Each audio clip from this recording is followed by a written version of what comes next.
Alors je vais vous montrer une astuce. Si jamais vous faites pincer par une écrevisse de Louisiane, hop, je lui donne, voilà, regardez, là elle l'a pris. Il suffit juste de la poser au sol et regardez,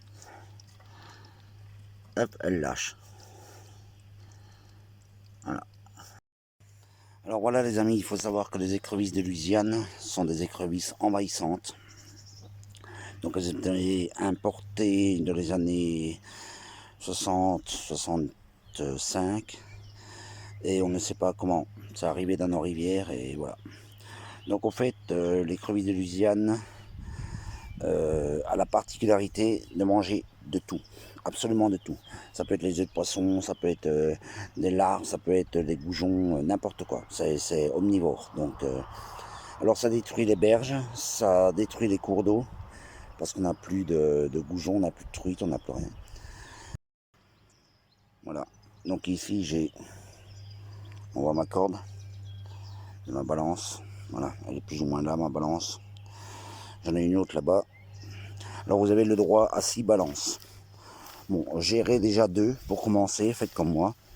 Si vous aimez passer du temps au bord de l'eau, dans la nature et tout.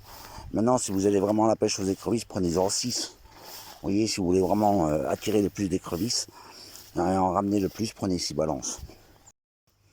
Donc l'écrevisse de Louisiane, elle a la particularité de pouvoir, elle, passer d'une berge à l'autre. Donc sur quelques heures, elle peut parcourir 2-3 km. Hop, vous voyez, voilà, elle peut parcourir 2-3 km. Elle va essayer de me pincer. Hop là. Si vous voulez avoir beaucoup d'écrevisses, allez-y par temps chaud, très chaud, plus de 33 degrés, sur plusieurs jours d'affilée. Et donc vous laissez passer 3-4 jours où il fait super chaud, et puis vous venez, vous mettez votre balance, et là vous allez voir, vous allez en sortir par dizaines. Alors il y a des endroits comme ça où il y a des lieux, où c'est bourré d'écrevisses, et vous allez faire 30 mètres par là, il n'y en a aucune. Voilà. Alors pour ce qui est de la balance, vous la mettez à l'eau et vous attendez 10 minutes, entre 5 et 10 minutes. Moi, vu qu'il fait froid, je laisse un quart d'heure, parce qu'elles sont encore un petit peu fatiguées comme ça, elles sortent tout juste de l'hibernation. Et de leur nid, en fait, elles font des trous dans les trucs.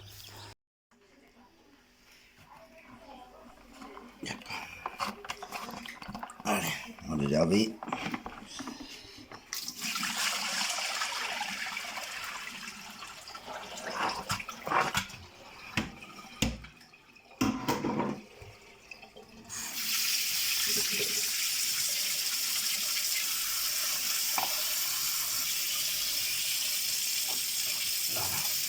Bien les laver les écrevisses. Ah, charogne. Et je mets pas assez. Hop, voilà.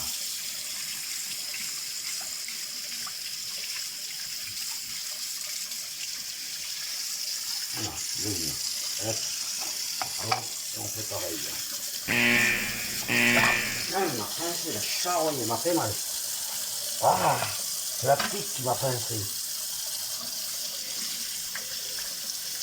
Ah, il m'a coupé la grosse. Alors, coup de chance que c'est la petite, ça aurait été la grosse. Regardez la différence de pince. Ça aurait été la grosse, ça aurait fait mal. Voilà, donc bien les laver. Alors, on va passer à une autre étape qui est moins amusante. On va châtrer l'écrevisse, c'est vide. L'autre, si on y arrive. Voilà, vous voyez, quand elle se pince. Voilà. Prenez la nageoire, tac. Un quart de tour à droite. Donc l'intestin central, et vous tirez, et voilà tout l'intestin qui sort. Hop. Et voilà, et là elle saigne. Voilà, elle se vide. Et hop. Donc elle va mourir assez vite. Ça va poubelle. On les rince comme il faut. Alors on peut mettre un bouchon. Attention parce que comme elles sont châtrées, elles vont être méchantes. Elles vivent encore un petit peu là, c'est normal. Voilà. On va bien se vider de leur sang.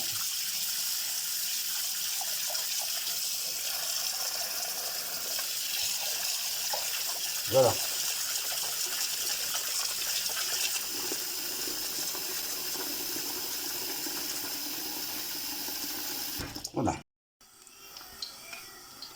Voilà, donc une fois que la graisse est chaude, hop, vous tapez les produits dedans.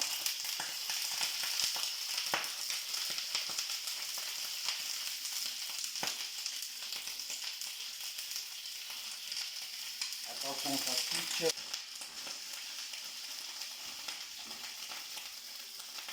Ça paraît un peu barbare, mais c'est comme ça qu'on fait. Mettez l'huile d'olive ou l'huile de tournesol. Prenez plutôt du beurre, ça se pitche moins. Regardez l'état du gaz. Ça se pitche partout. Attention, ça se pitche encore. Et ça se pitche absolument partout.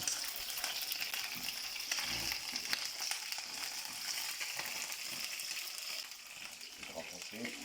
On met ça bien rouge. On va laisser quelques minutes comme ça. Vous voyez, elle a bien rougi. Ça, le blanc, c'est pas grave, tu laisses une fois. Maintenant, on sale.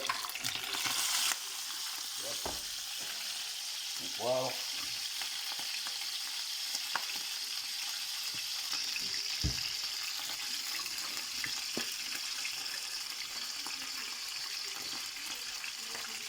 Voilà. Les pains deviennent bien rouges.